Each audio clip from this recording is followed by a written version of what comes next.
South African on the whistle, one of the most experienced referees in world rugby, not just Sevens rugby, and Craig Joubert.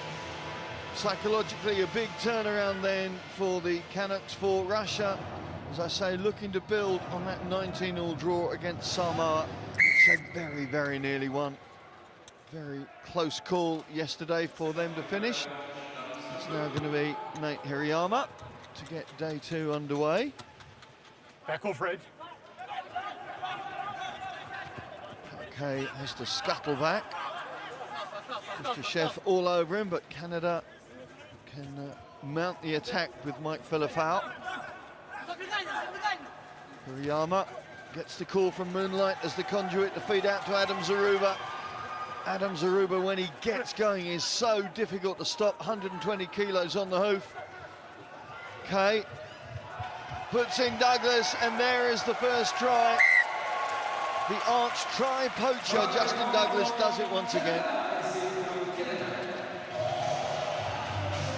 Not quite the same frame as Zaruba on the left-hand side. On the right-hand side, a man with pace to burn. The Canadian tactics working really well. They play with a lot of tight type of patterns, so I want to make sure the ball goes round the corner like a 15s pattern, but on the wings they've got such potency that if they get it, it's either Zaruba running through people or Douglas running round them. Yes, the profile of Justin Douglas has been on the up and up and up through the course of this campaign. That is a very good conversion from Hirayama just to get the maximum out of that Douglas try. Douglas scored South Africa's the solitary try against South Africa yesterday. Had a couple against Scotland as well. There's Matt Mullins. You can see he took a big hit in that South Africa game.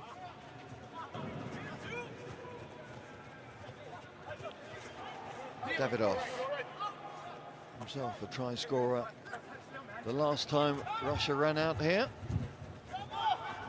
Ostrushko. Nice offload to keep the momentum. Sozanov. Trapped down by Hirayama. But look at the numbers that Russia have now.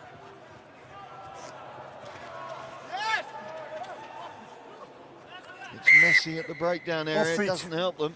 It doesn't, early line by the Russians, cutting inside. Often when you see so many 3-on-2s in Sevens rugby, people run laterally, don't stay straight. If you execute the 3-on-2 effectively, there is no stopping it. It's as simple as that. Some of these Russians, as you're seeing from the bench shots there, are big units.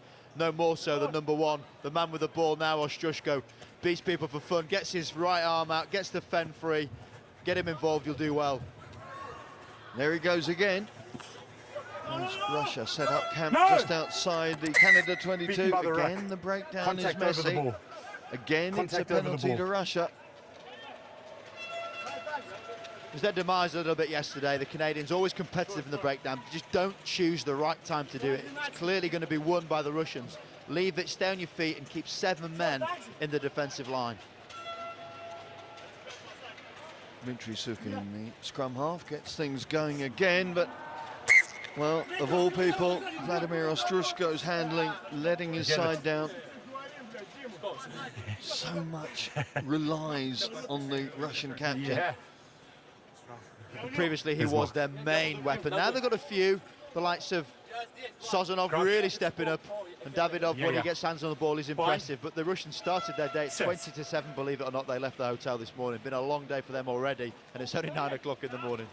I'm quite impressed that you were up at 20-7 to see them, but here come Canada. I think they had their breakfast a little later, but certainly seem to have come out of the blocks in good style. Moonlight bundles his way up over halfway. Okay, finds Filifau on the crash ball. Quick presentation, good handling, suddenly opens the door up on the left for Zaruba. Zaruba, the hint of a sidestep. Good defiant defence from Russia. Moonlight goes again, but he's got a bit isolated, got to be careful in that corner. Counteract is good. All off the foot, play on. Okay, wants somebody coming off his shoulder, and well, suddenly Fullerfowl was looking for support, couldn't find any, and when he turned to face the posts, he couldn't find a Russian defender either. Well, the Canadians ended up with 7 men in half the pitch, but just as well that man had his hands on the ball, because he can be so deceptive. Great hands there from Harry Jones, trying to get the ball free. Douglas ships it onto Zaruba, ball gets returned back to the middle, and that is what 2 hands on the ball can do. Sounds like a schoolboy tip, but the deception you can have when you do have control of the ball creates space, creates opportunity. Mike Fullerfowl from good rugby stock. Father Joe was a centre for Samoa. Fullerfowl now making his name with the Eagles. 5 tries he ran in Singapore. Already got a couple here in Paris, and the day is not done yet. There's the mascot looking on intently as Canada set themselves and establish a good early lead.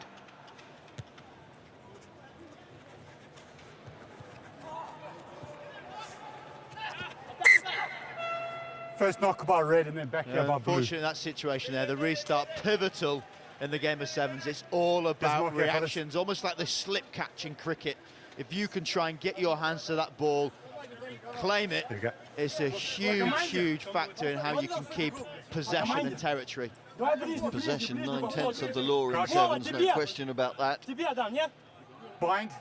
It's something that the best teams can always seem to manipulate, can always manage. The 50-50 calls go their way. Ostrushko losing his way a little bit. Davidoff trying to straighten things up for his team.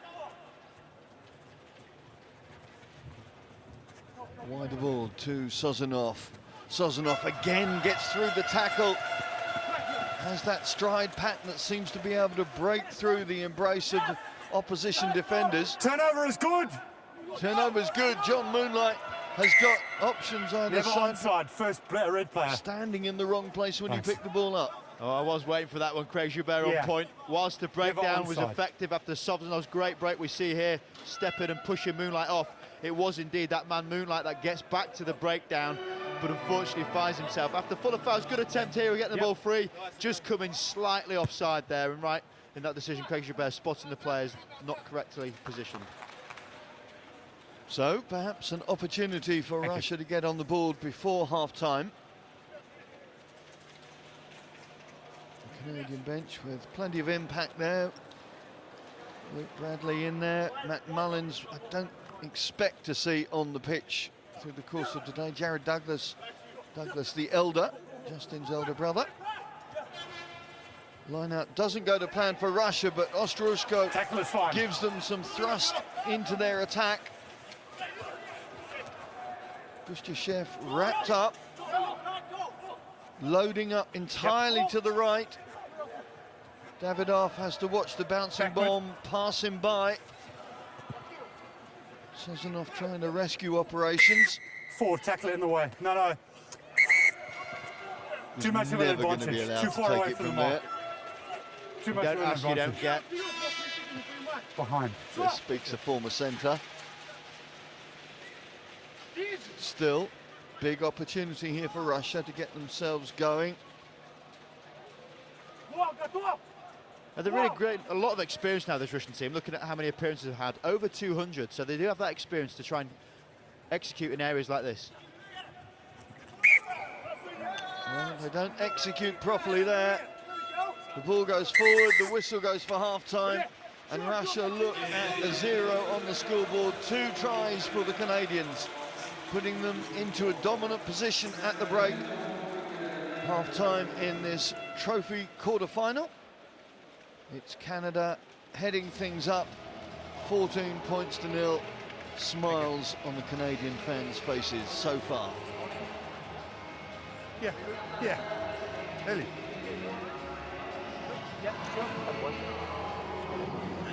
What do you guys think? Listen, the only criticism I have is our first up tackle. Good call there. We're just slipping off that first one and we're having to scramble, giving them a chance to get in behind. Make that first tackle count, all right? No grabbing, get a shoulder and get them down. We've been unlucky on a couple, just a little bit of precision at the breakdown. We'll get those decisions. Let's keep going for the ball when we think we have a chance. Once we've got the ball, we look the part, right? Hold the ball, work the space, opportunities have come. It's happened twice now. One more score. I need that first score. Might be less on for the straight steal and more down and push through because they're just yanking. Два задних от тебя. Я заказал, пацаны, зачем вы меняете? Что ты Ты же сказал, Что? а нахера менять? Я Тебе уже орут, кричат, тебе я человека, не ругайтесь, не ругайтесь. Послушайте, Я, блядь, два задних тихо, не играл. послушайте, послушайте, успокойтесь, выдохните сейчас, хорошо? Это тяжело, что ли? Да тихо, успокойтесь, мужики. Два сзади. Сейчас нужно, смотрите, 14 очков это ерунда. Они положили на том, что мы сыграли, да, где-то провалили. Да. Защита, ошибка. Нам за 7 минут нужно это исправить, хорошо? Не хватает, пацаны, одного-два точных паса до завершения. Не прокидывайте мяч, не From side. Contrasting huddles there in the Russia camp. Lots of voices having their say. In the Canadian camp, just one, Damien McGrath. Such an impressive coach now, Rob. So cool, so calm, so in control.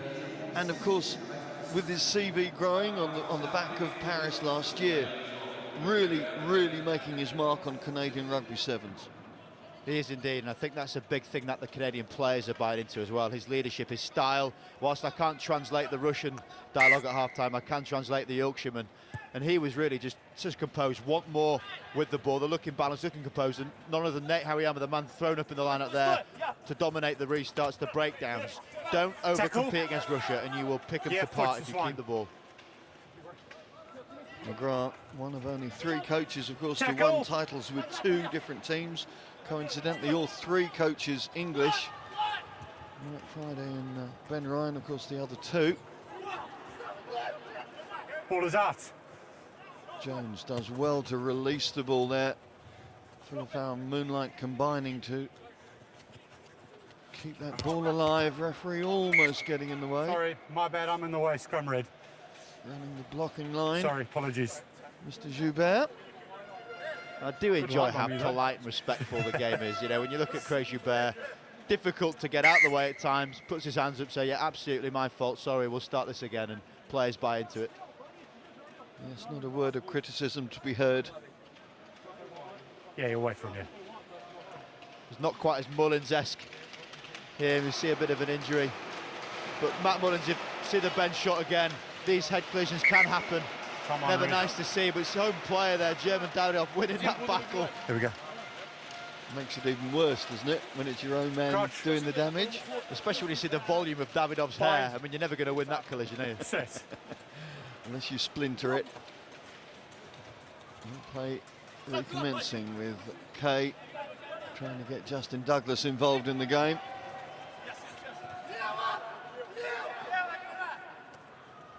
Hariyama gets the call.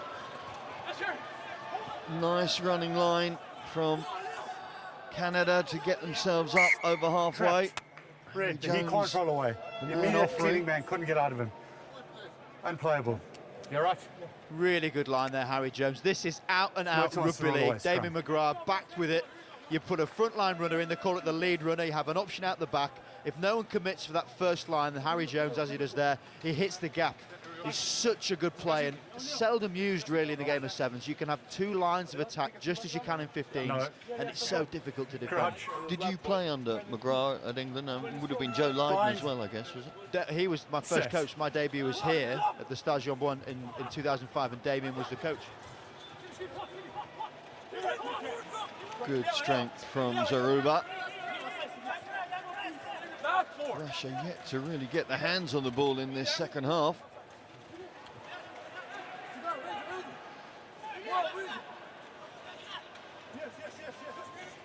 Hirayama, those dancing feet opening the door, and Canada racing through for their 3rd try thanks to that master controller, Nate Hirayama. What a classic try that was.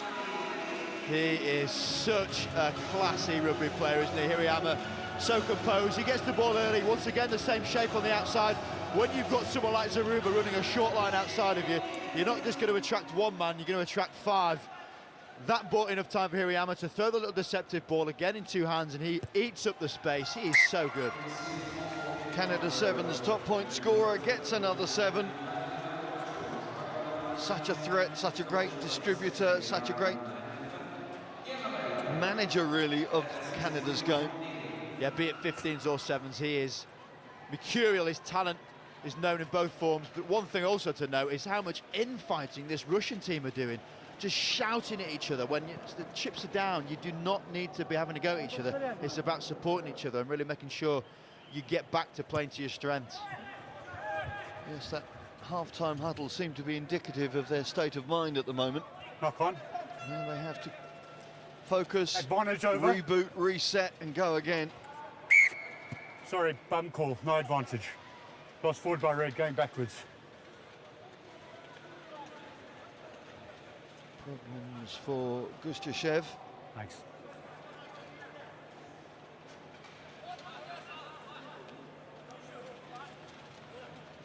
Canada's season, of course, has had so many highs, none higher, of course, than Singapore, but quarterfinals in Wellington and 3 seventh places leading into Singapore. Fine. For Russia, well, Set. the highlight was the trophy win at Sydney, Yeah, ball is out. and starting 9 points above Japan in those standings. They know that they've got to make Yeah, sure turnover is good. they top the Brave Blossoms. Good Just a knock hands on. from Canada, Advantage again over. opening the Russian defence, and again it's Harry Jones crossing the line. Jones has been a regular try scorer, a couple of tries against the Japanese to start the weekend, and another one in the basket now. Well, take a bow job, Moonlight, makes the hit, gets back to his feet like a burpee, turns it over, shifts it back, lovely ball full of foul there, thrown off his right hand, 15-yard pass, Harry Jones strolls in. And now Damien McGrath, pretty much with the job done, job assured, is able to roll his bench on. So out comes Jared Douglas and Luke Bradley, wearing 2 and 7 respectively.